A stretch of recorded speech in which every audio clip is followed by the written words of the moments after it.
జోగులాంబ గద్వాల జిల్లా ప్రభుత్వ ఆసుపత్రిలో మరోసారి నిర్లక్ష్యం బయటపడింది.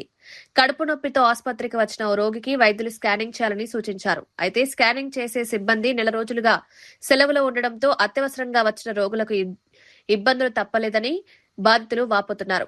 వైద్యులు స్కానింగ్ చేయాలని సూచించినప్పటికీ ఆసుపత్రిలో ఆ సేవ అందుబాటులో లేకపోవడంతో రోగులు బయటకు వెళ్లి స్కానింగ్ చేయించుకోవాల్సిన పరిస్థితి ఏర్పడిందని ఆవేదన వ్యక్తం చేశారు.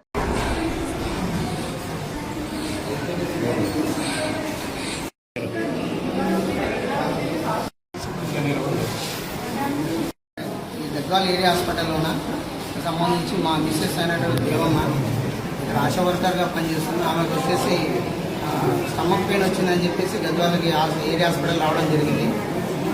వచ్చిన తర్వాత టెస్టులు రాసిండ్రు. ఆ టెస్టులకు సంబంధించి అబ్డామిన్ అనేటువంటి స్కానింగ్ చేస్తారని చెప్పి రాసిండ్రు. అబ్డామిన్ స్కానింగ్ సంబంధించినటువంటి డాక్టర్ ఉన్నారంటే స్కానింగ్ దగ్గర అయితే లేరండి, వాళ్ళు నెల రోజులు లీవ్లో వెళ్ళిపోయినారని చెప్పేసి అన్నారు.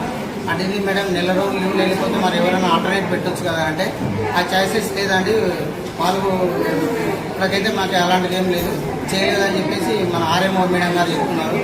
ఆర్ఎంఓ మేడం ఇది మేము ఆర్థికంగా ఇబ్బంది ఉన్నటువంటి వాళ్ళము. మళ్ళీ ఇప్పుడు సిఈసిటీ అని చెప్పేసి ఒకటి స్కానింగ్ రాసినారు, అది వచ్చేసి 5,000 రూపాయలు అవుతుందని అనుకుంటున్నారు. ఇక్కడ మా దగ్గర హాస్పిటల్లో అన్ని ఎక్విప్మెంట్స్ పెట్టుకొని కూడా ఒకరికి లీవ్ ఇచ్చిన తర్వాత ఇంకొకరిని ఎవరైనా ఆల్టర్నేట్ చేయకుండా మీరు కర్నూలుకి వెళ్ళండి, అక్కడికి వెళ్ళండి, ఇక్కడికి వెళ్ళండి అని చెప్పి ఈ విధంగా ఎప్పుడైంది పేషెంట్ మేము ఉన్నటువంటి పరిస్థితుల్లో ఆర్థికంగా ఇబ్బందిగా ఉన్నాము. దయచేసి ఇట్లాంటివన్నీ కూడా జరగకూడదని చెప్పేసి ఆర్ఎంఓ మేడం గారికి మరియు గవర్నమెంట్ హాస్పిటల్ సూపరింటెండెంట్ గారికి కూడా ఈ విధంగా వినియోగించుకుంటున్నాము. దీనికి సంబంధించినటువంటి అంటే అక్కడ ఉన్నటువంటి ఎమ్మెల్యే సార్ గారు కానీ మిగతా కలెక్టర్ సార్ గారు కానీ ఎవరైనా కానీ దీన్ని స్పందించి దయచేసి ఇక్కడికి ఎవరైనా రిక్రూట్మెంట్ చేయాలని చెప్పేసి కోరుకుంటున్నాం సార్.